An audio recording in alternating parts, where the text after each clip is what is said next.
Hello everyone, welcome to today's tutorial revision. Now I'll be taking you through language, and if you recall, we spoke about Tsusital and we looked at the Tsusital passage during our last tutorial. Now during that tutorial, we discussed about how language changes as time goes on. For example, the word Tsotsi. Back in the days, the word Tsotsi was regarded as um, a thug. The person was regarded as a thug or a criminal or a hoodlum or somebody that's dangerous. But nowadays, we've come to see how people are now comfortable with the word Zoti. They're comfortable with calling themselves Zotis and things like that, which is an example of how language has evolved.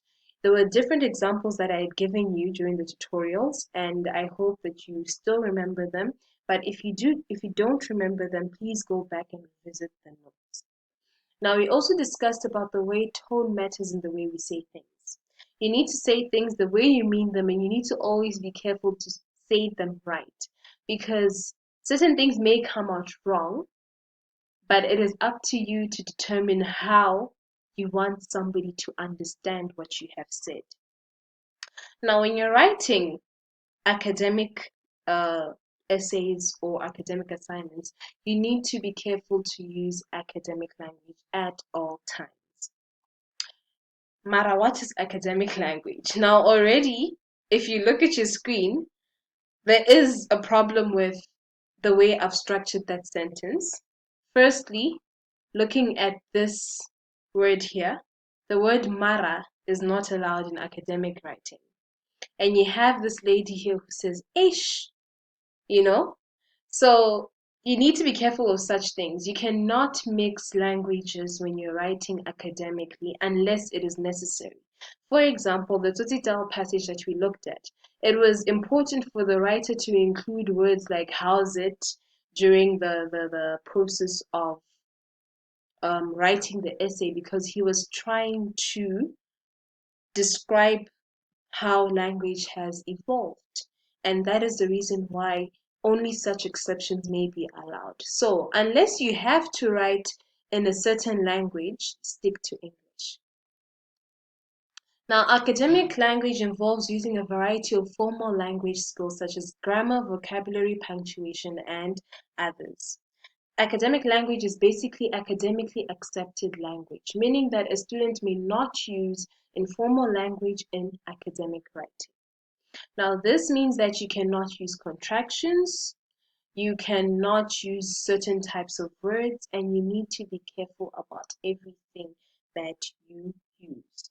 Now, I gave you an example of also the different types of academic language during our tutorial. When we discussed the types of English, you have the British English and you have the American English. And I told you that you need to distinguish between the two. You need to make sure that you know how to spell certain words correctly and how to pronounce words correctly. Now, if you look at this um, little image in front of you, there are two people talking together, and one says, "What are you doing?" And the lady says, "I'm reading your thesis." She continues to say, "I figure you worked so hard on it for so many years. The least I can do is try and understand what it is that you did." And the man asks, "How's that going?" And she says, "Haven't made it past the title. Is this even English?" Now, guys, one thing you need to remember is academic writing does not involve writing big words or big um, language, if I may use that. Academic writing involves being as clear as possible. Just because you use certain big words does not mean that your writing is correct. You need to be as simple as possible. The reader needs to understand what you are writing about. So it is important for you to be as simple and as clear as possible, because when you begin to use big words, you end up confusing the reader, because now the reader has to start understanding what you are trying to say, whilst at the same time go through your work and try to mock it. So it is important that you stick to simple language and make it as clear as possible. The end. Thank you very much for listening, and I hope that you have gained a lot from this revision.